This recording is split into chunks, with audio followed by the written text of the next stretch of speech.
Francis Riudique at narito ang mga napapanahong balita. Kinumpirma ng health authorities ng Iloilo ang unang kaso ng monkeypox o mpox sa lalawigan, habang 4 na residente pa ang kasalukuyang binabantayan. Ang pasyenteng nagpositibo sa mpox ay wala umanong travel history. Inihikayat na ng mga otoridad ang publiko na sundin ang proper hygiene at ugaliin ang paghugas ng kamay gamit ang sabon at tubig upang maiwasan ang pagkakaroon ng mpox.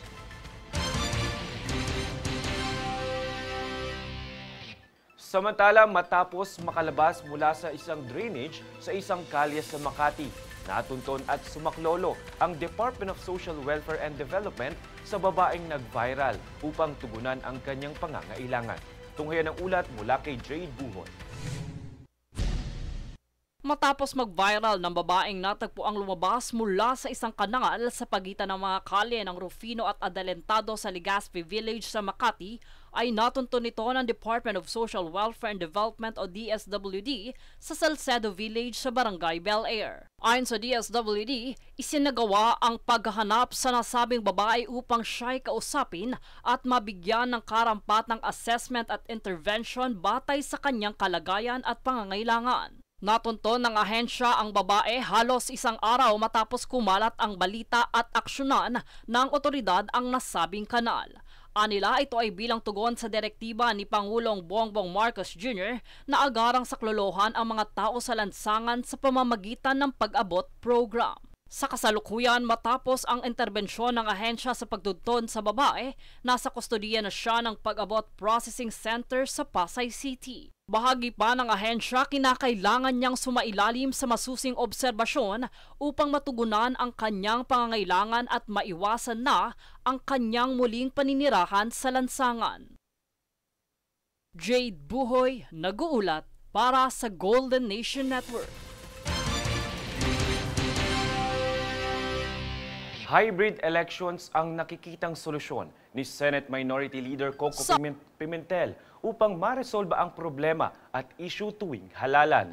Ito ay batay sa panawagan ng Kontra-Daya Movement na gawing hybrid ang eleksyon. Ibig sabihin, manual ang botohan sa precinct level habang mananatiling electronic naman ang transmission. Ayon sa Minority Leader, maraming hindi naresolbang issue sa nagdaang fully automated election na isinigawa. Kaya naman kung hybrid umano ang paraan na gagawin, marahil aniya ay maraming mga agam-agam at tanong ang agad na masasagot. Kami ang boses ng pagbabago. Ako si Francis Riudique at ito ang News Force. Sa ulon ng mga balita, Iloilo kinumpirma ang unang kaso ng mpox. Timor-Leste, nakatakda ng ipadeport si dating Congressman Arnulfo Teves Jr. PBBM, ipinag-uutos ang courtesy resignation para sa mga lider ng mga GOCC. 3 general education subjects iminungkahing tanggalin ng DepEd sa college curriculum. Babae mula sa drainage ng Makati, natunton ng DSWD. US President Trump ipinag-utos ang posibleng pagtatanggal ng $100 milyon na kontrata ng Harvard University. Patas at pantay na balita. Komprehensibong ulat para sa pulso ng masa. Ito ang News Force.